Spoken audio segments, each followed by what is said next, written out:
बात है सन 1948 की। दिसंबर का महीना था, कड़ाके की ठंड थी। वैसे भी आप सभी लोग जानते हैं कि राजस्थान में रात का मौसम एकदम ठंडा हो जाता है। दिन अब धीरे धीरे काफ़ी छोटे होने लगे थे।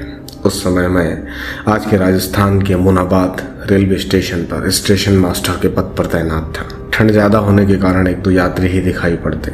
हम लोगों ने स्टेशन के बरामदे में ही अलाव जला रखा था ताकि हम लोग भी गर्म रहें और आने वाले यात्रियों को भी कोई दिक्कत ना हो। वैसे भी ठंड ज़्यादा होने के कारण कोई भी ट्रेन में सफ़र नहीं करता था और उस समय ट्रेनों की हालत आज जितनी ठीक ठाक भी नहीं थी और भारत और पाकिस्तान के अलग होने के कारण ट्रेन में सफ़र करना उतना सुरक्षित नहीं था। अभी भी लोगों को मारना पीटना कम नहीं हुआ था। अभी भी बीच बीच में एक दो घटनाएं सुनने को मिला करती कि यहाँ पर कुछ लोगों ने किसी को मार दिया है, किसी परिवार को लूट लिया है। मैं यहाँ पर नाम नहीं लेना चाहूँगा, वह हिंदू थे या मुसलमान थे, लेकिन दोनों पक्षों के साथ ही घटनाएं हो रही थी। लेकिन इसमें एक बात यह थी कि पाकिस्तान की तरफ से आने वाली ट्रेनों में यह अनुपात, यह घटना ज़्यादा थी। मैं भी बस चाह रहा था कि मेरी खोखर पार से आने वाली ट्रेन जल्दी से प्लेटफॉर्म पर आए और मैं भी अपनी ड्यूटी से फ्री हो जाऊं। और यह वह समय है जब ट्रेन अक्सर ही लेट हो जाया करती थी। स्टीम इंजन हुआ करते जो किलोमीटर दूर से ही बता देते थे कि वह कहाँ पर है। उनका उठता हुआ काला सा धुआं और वो इंजन का वो हार न सुनाई देता तो मन में एक खुशी की लहर दौड़ जाती कि चलो मेरी ट्रेन आने वाली है। और ऐसा ही नहीं कि यह सिर्फ मेरे साथ था।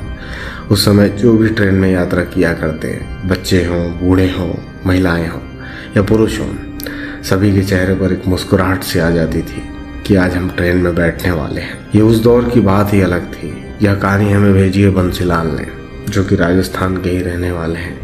बंसीलाल ने हमें बताया कि यह कहानी उन्हें अपने दादा की डायरी से मिली है, अपने दादा के संस्मरण से मिले हैं। अच्छा, इतनी सब घटनाएं होने के बाद उपद्रवियों की एक बात अच्छी थी, उन्होंने कभी भी किसी सरकारी कर्मचारियों पर कभी हमला नहीं किया, क्योंकि वो जानते थे कि सरकारी कर्मचारियों पर हमला करने का मतलब है उनको जितनी भी सुविधाएं मिल रही हैं उसका ठप हो जाना और सीधे सीधे सरकार के साथ दुश्मनी। और यह कोई नहीं चाहता था।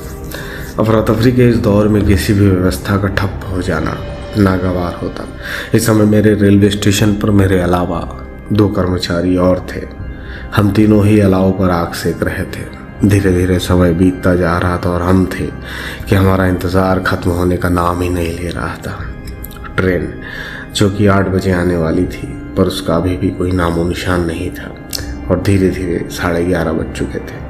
लेकिन अभी भी उस ट्रेन का कोई ठिकाना नहीं था और पता नहीं कहीं से कोई आवाज़ भी सुनाई नहीं दे रही थी कि जो मुझे बताती कि मेरी ट्रेन आने वाली है। और सिग्नल्स भी काफ़ी वीक थे और मुझे दी गई जानकारी के मुताबिक ट्रेन को आने में अभी 2 से 3 घंटे और हो सकते थे। अभी 12:15 बजने को आए थे। हम लोग इंतज़ार ही कर रहे थे कि हमारी ट्रेन जल्दी से जल्दी स्टेशन पर पहुँचे तो हम लोग फ्री हों।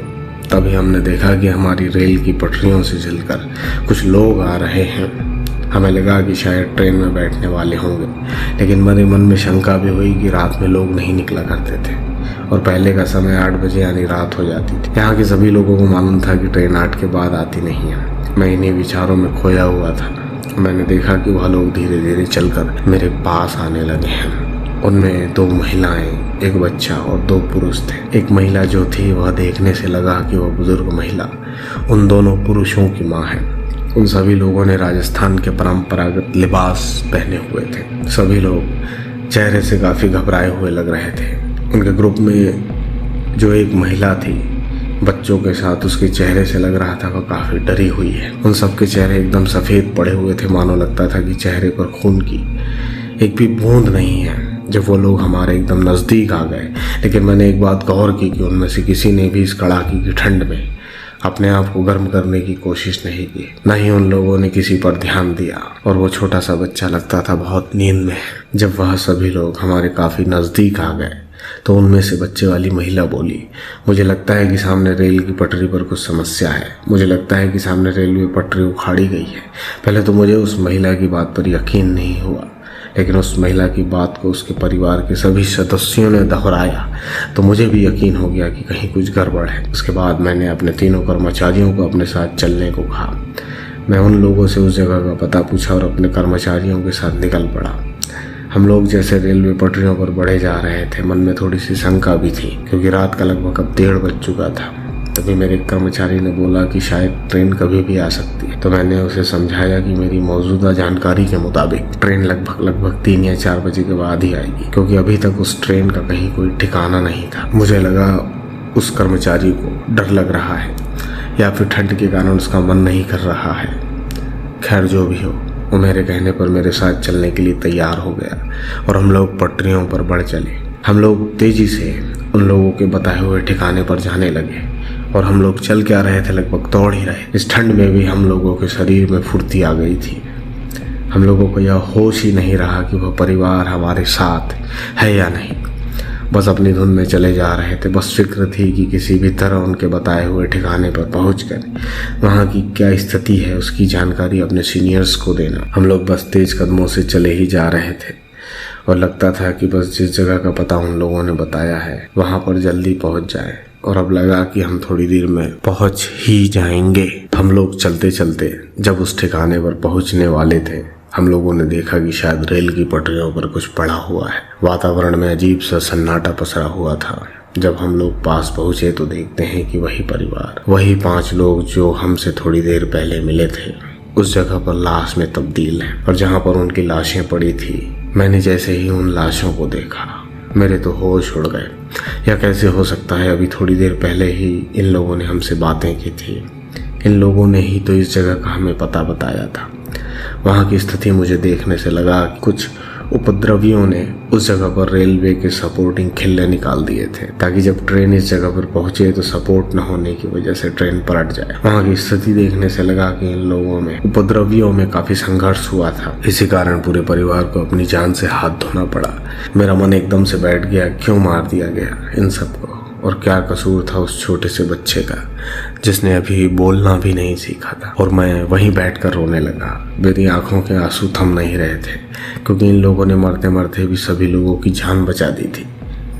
मैंने अपने आप को जैसे तैसे संभाला और वापस अपने रेलवे स्टेशन पर आ गया और अपने अधिकारियों को सूचना दी कि सामने पटरी के सभी खिल्ले निकाले जा चुके हैं। और उन्हें यह भी बताया कि यह जानकारी मुझे उन लोगों ने दी जो इस दुनिया में मौजूद नहीं थे। यह बात जब मेरे सीनियर्स को मालूम चली तो उन्होंने ट्रेन को हमारे स्टेशन के पहले वाले ट्रेन पर ही खड़ा करवा। दूसरे दिन सुबह जब रेलवे पटरियों की मरम्मत की गई, उसके बाद ट्रेन मोनाबाद पहुंची उन 5 लाशों को पहचानने के लिए। जब हमने पास के सभी गांवों में संपर्क किया तो पता चला कि सभी लोग कालबेलिया समाज के थे और उनका काम था घूम घूम कर अपने परिवार का जीवन यापन करना।